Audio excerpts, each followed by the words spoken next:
Marcos 10, 44, 45. Quem quiser ser o primeiro, deverá ser servo de todos. Pois nem mesmo o Filho do Homem veio para ser servido, mas para servir e dar a sua vida em resgate por muitos. Oremos uma vez mais. Continue conosco, Senhor. Continue com os nossos adolescentes, com as nossas crianças em cada sala. Visite-os com a Tua palavra e faça de todos eles seguidores e seguidoras do Senhor Jesus. Abre os nossos ouvidos, a nossa mente e ajude-nos a ouvir, a internalizar e a viver a Tua palavra, pois ela é lâmpada para os nossos pés e luz para o nosso caminho. Nós oramos em nome de Jesus. Amém e amém. Você pode se assentar. Nós estamos continuando a nossa jornada da Quaresma 2026, que é esse período de 40 dias rumo à paixão e ressurreição de Jesus. E o tema, nós estamos refletindo, é o ensino que transforma. É lindo a gente entender esse nosso compromisso, desde as palavras de Mateus, ali quando encerra o seu evangelho, dizendo que os seus discípulos deveriam ir e fazer discípulos, fazerem outros alunos, deveria oferecer as águas do batismo, deveria ter um ensino que não terminasse aprendendo todas as coisas que eu vos ensinei. Então é um processo longo, para o resto da vida. Nós não nos graduamos aqui, nós estamos sempre neste aprendizado. E assim sendo, esse ensino que transforma, ele tem como objetivo nos fazer mais parecidos com o Senhor.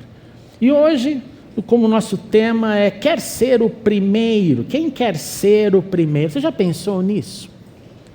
Desde há muito tempo já era invocado no nosso meio evangélico, que algumas frases que se transformaram em jargões assim absolutos. Lá no final da década de 80, essa foi uma das frases da Bíblia que se tornou um desse jargão, que é que nós devemos ser cabeça e não cauda. Quem lembra disso? Você é cabeça e não cauda, você tem que estar sempre lá por cima. A temática foi ampliando, aí você vira cabeça, aí você, então, como cabeça, você tem que prosperar, você tem que ser o primeiro em tudo. Eu lembro um dia que chegou um irmão para mim e falou assim: pastor, eu queria que você fosse orar lá na minha empresa, que estou começando. Eu falei: que legal, vamos lá, com alegria. Graças a Deus ele me falou da intenção antes de eu ir. Porque daí ele falou: porque é o seguinte, pastor, lá na minha empresa, quem manda nos anjos sou eu.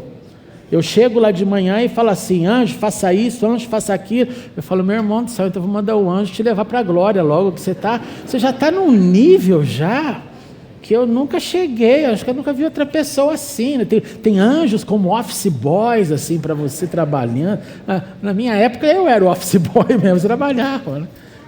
O tempo passou e dessa prosperidade entramos num outro nível. É quando acontece na catástrofe da união de Estado e Igreja. Quando religião entra nesse caminho, e aí surgiu a chamada teologia do domínio. Agora eu quero um país evangélico, um presidente evangélico, um governador evangélico, um prefeito evangélico. Tudo é evangélico, sem se preocupar com o quão evangélico é aquele que assume. E como o poder pode fazer esse desejo de domínio, onde não olham mais para o cidadão, mas olham para todo mundo como um que tem que ser. Não, isso é contrário ao livre-arbítrio. Isso é contrário à ideia de César é César, Deus é Deus. Isso é contrário à experiência de Jesus na sua tentação, quando o diabo fala: se você quiser todo esse reino e fazer desse reino um reino seu, é só você me adorar. E Jesus falou: não me interessa, porque Ele é Senhor. Mas a sua glória, o seu poder vai ainda ser manifestado. E quando isso acontecer, não se preocupe, todo joelho se dobrará. Querendo ou não querendo, diante dessa glória, como canto, vai chegar, mas não é agora, não é no passado e não é com nenhuma teologia de domínio. Então nós temos que entender que existe em nós um anseio, esse anseio que eu já flertei ou eu ainda flerto, eu estou nesse desejo de ser o primeiro lugar. E a pergunta que vem diante disso é: o que será que constrói? Como é que esse desejo é construído? Como é que vem essa ação que gera, às vezes, mesmo naquele que não fala que quer ser primeiro, uma revolta para tudo? Sabe quando tudo tem uma revolta, tudo tem uma rebelião, tudo tem eu não entendo, eu não aceito, tudo, são sentimentos. Segunda pergunta, antes de eu responder, quando é que começa esse nosso entendimento por essa ideia de ganhar, vencer primeiro, competir? Quando? E eu creio que a escola, lá na infância, é o local onde nascem essas primeiras competições. É lá que ela começa a fazer parte da gente, que começa a separar os últimos dos primeiros. Os primeiros que tiraram as boas notas, os últimos que estão lá no fundão.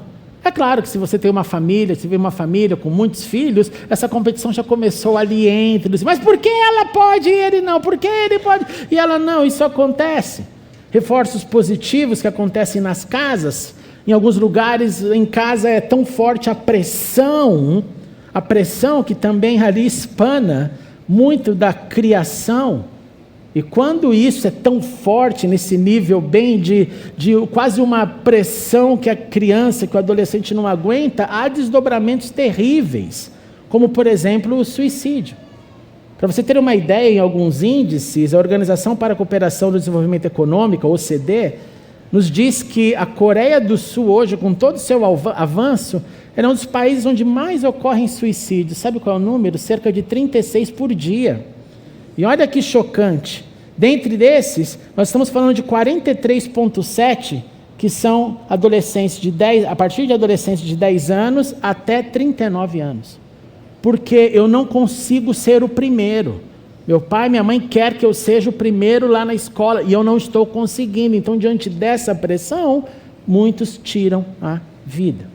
É claro que isso não é realidade só da Coreia do Sul, não só desses países que participam dessa organização, mas no Brasil nós estamos falando de cerca de 14 mil casos por ano. Em outras palavras, cerca de 38 pessoas cometendo suicídio por dia. Por buracos, por obviamente problemas da saúde mental, por não conseguir atingir aquilo que desejou e que queria, por frustrações interiores. É claro que tem N motivos por trás disso. De volta à escola, onde eu creio que é onde começa esse embrião, deixa eu compartilhar aqui numa nota bem pessoal e como foi para mim esse aprendizado do primeiro nas minhas memórias. Eu me lembro um dia, eu todo inocente, minha mãe tinha que passar muito gel no meu cabelo para ele abaixar, era terrível, eu ia assim, com o cabelo emplastado de gel, tenho essa lembrança clara, com o meu uniforme limpinho, bonitinho, Colégio do Estado, lá no fim de São Bernardo do Campo, e eu cheguei na mesa da professora, todo delicado, professora, acho que eu chamei ela de tia ainda, né, que uma época se chama de tia, depois a professora pode me explicar por que as notas da prova vão somente de A para E? Aí aquela preparada educadora olhou para mim e falou assim, porque senão você ia tirar Z sempre. Pode rir. Não vai ser bullying mais essa minha fase da vida. Mas você vê como eu era um ótimo aluno, mas naquela época isso acabou comigo. Hoje a gente dá risada, numa boa. Mas naquela época, ouvir isso publicamente na classe foi destruidor. Ela colocou um rótulo assim, você é o último, e o último mais que o último, porque o último é E e você é o Z. Fantástico, né? E isso traz, então, ali um drama, que é o drama do, olha, meu desejo era estar ali, entre os melhorzinhos ali, a galera do C, C+, mas não vai dar nem pro E, Reginaldo, nem pro E, cara, é pro Z.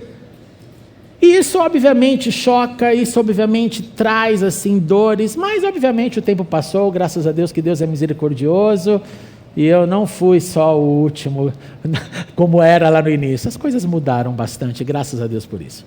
E cada um de nós, então, nós temos coletas dessas informações de vitórias, eu passei no processo de seleção, eu entrei naquele emprego, naquela universidade, eu consegui tirar isso ou aquilo. Então, eu queria que rapidamente você compartilhasse com quem é do seu lado, qual você acha que foi uma das suas principais conquistas nessa escala de primeiro lugar, mas não só o primeiro, algo que você conseguiu entrar, conseguiu fazer, conseguiu ser chamado, conseguiu ser escolhido. Vai lá, rapidamente, de 2 a 2, vamos lá.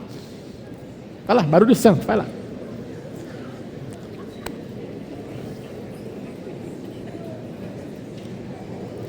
Independente da área, tá? Independente da área. Você falou, isso aqui eu emplaquei, deu certo.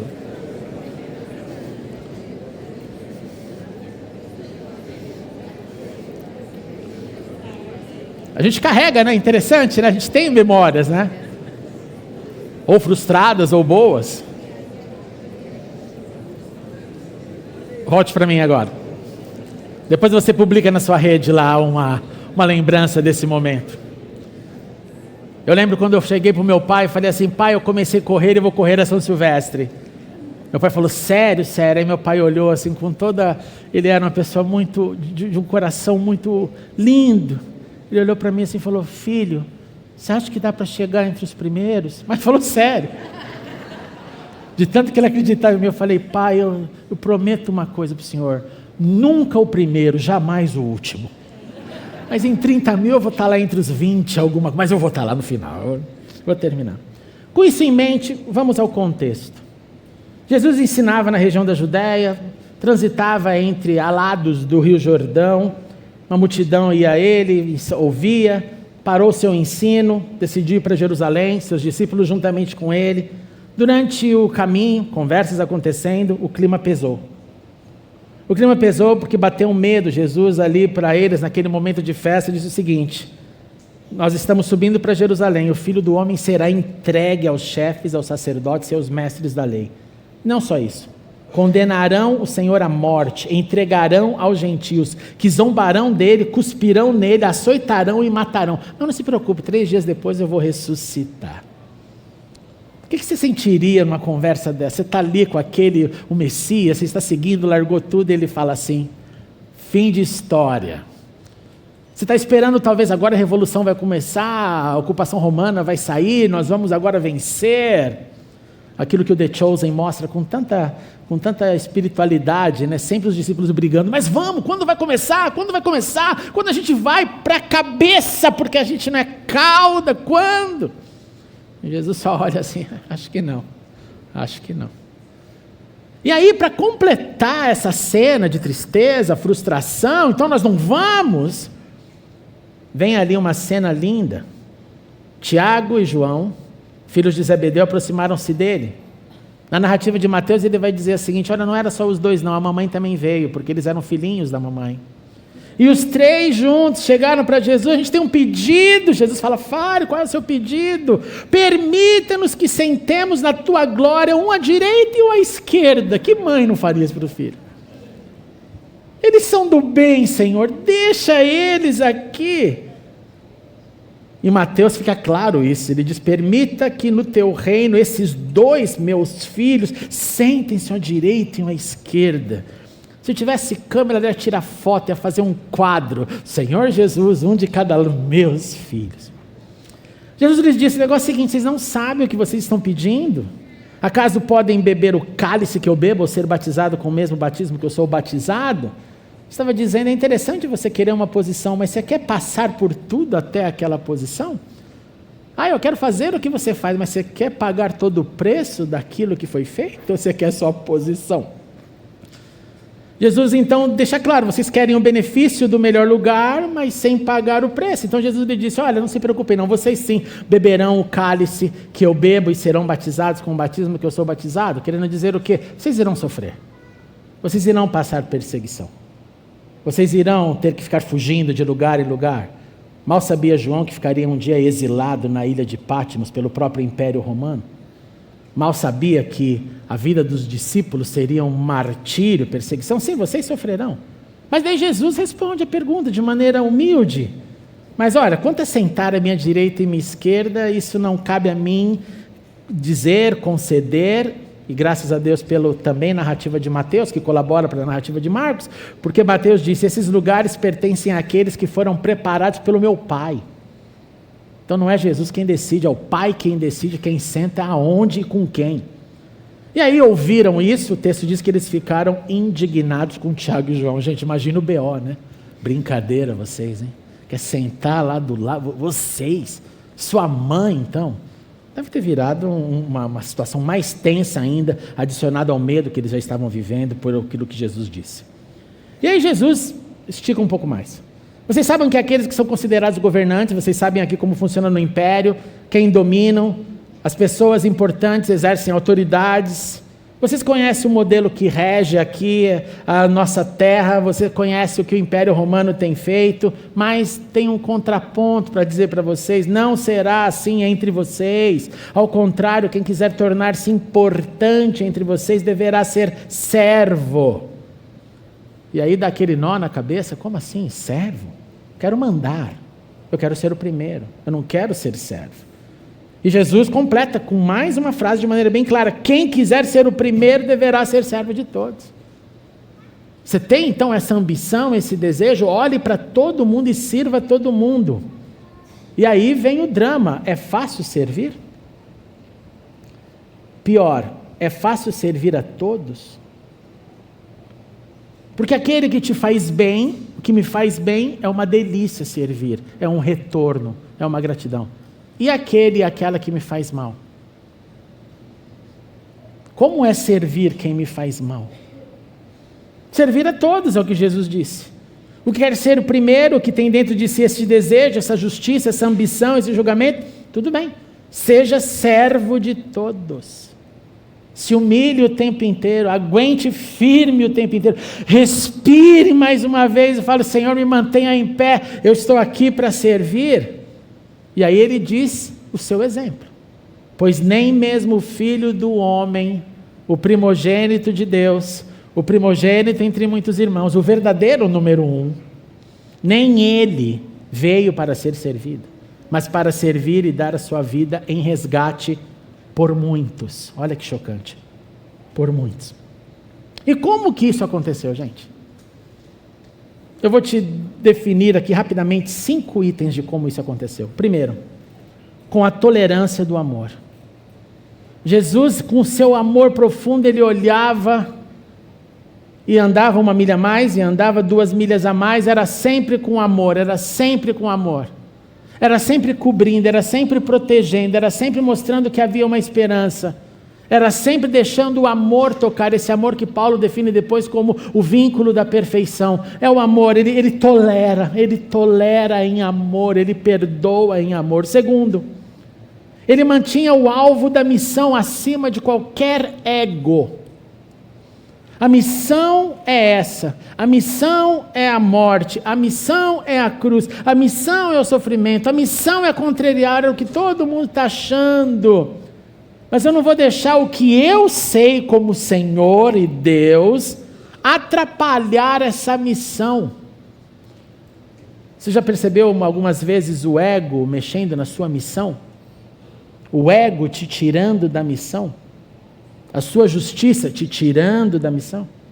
Terceiro, ele fez tudo isso acontecer com humildade, nunca com abuso da autoridade. Ele, com humildade, chegava para a pessoa e falava: vem, me segue. A pessoa falava: não, sabe o que é? Tem coisa para cuidar lá em casa. Ele: tudo bem. Venha, me siga. Ah, não, sabe o que é? Tem que enterrar meu pai lá.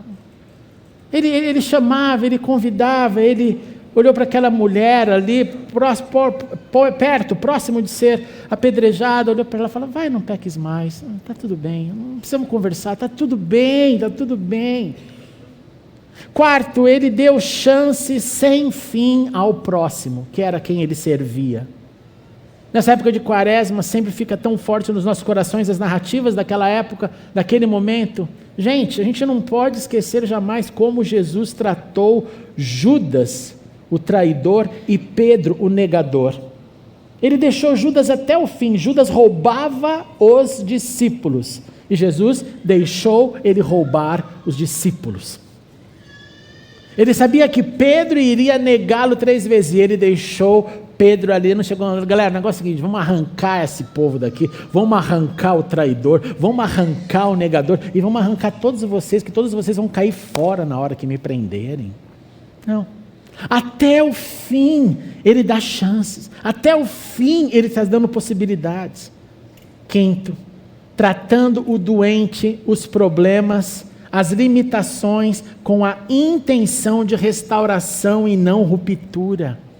Jesus não quer ver e não queria ver ninguém, cortou agora, saiu, não. E o exemplo máximo disso é na cruz, quando ele fala: Senhor, perdoe-os, porque eles não sabem o que estão fazendo. Só o Senhor para dizer isso.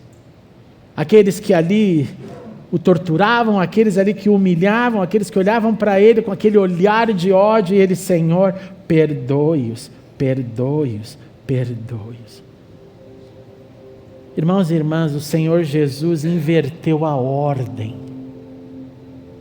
O Senhor Jesus chamou a ambição do interior da nossa vida para ela ser ali pacificada, amansada, para que a gente entenda que a nossa vocação é servir ao próximo, sermos servos de todos, os bonzinhos e os não bonzinhos.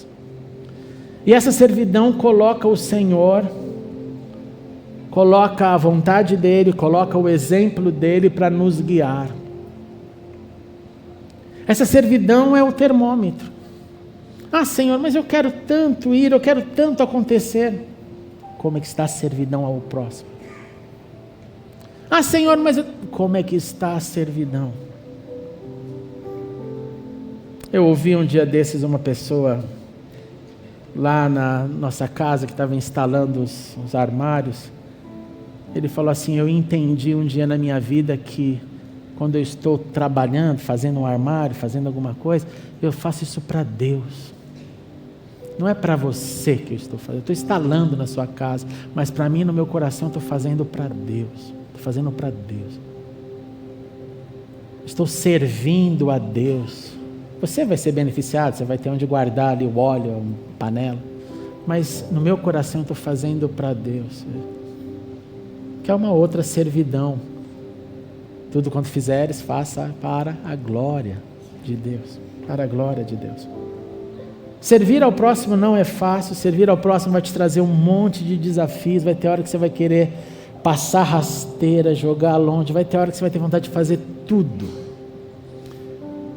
E mesmo você vai ter os porquês, as razões. O Senhor olha para a gente e fala: não faz assim não. Não faça assim não. Sirva. Sirva. Acima dos seus métodos, sigam o método do Senhor. Acima dos nossos julgamentos, não vamos julgar, vamos servir. O Senhor nos convida para sermos servos de todos, porque o servo colabora para a unidade, o servo colabora para o reparo, o servo restaura, o servo quer dar as mãos e não soltá-las. O servo é embaixador do reino de Deus, porque o reino de Deus é um reino de servos e não de senhores, pois no reino de Deus só tem um Senhor, um Senhor. E para isso a gente tem que discernir: Senhor, quando ficar bem difícil servir ao próximo, me traga essa imagem do Senhor que vai me servir até o meu último suspiro. De todas as vezes que eu fui de volta para Ele e falei: Senhor, tem como me perdoar de novo? E Ele olha para mim, para você e diz: dos seus pecados eu já nem me lembro mais. Servos que queiram fazer a vontade soberana do Senhor. A vontade soberana do Senhor.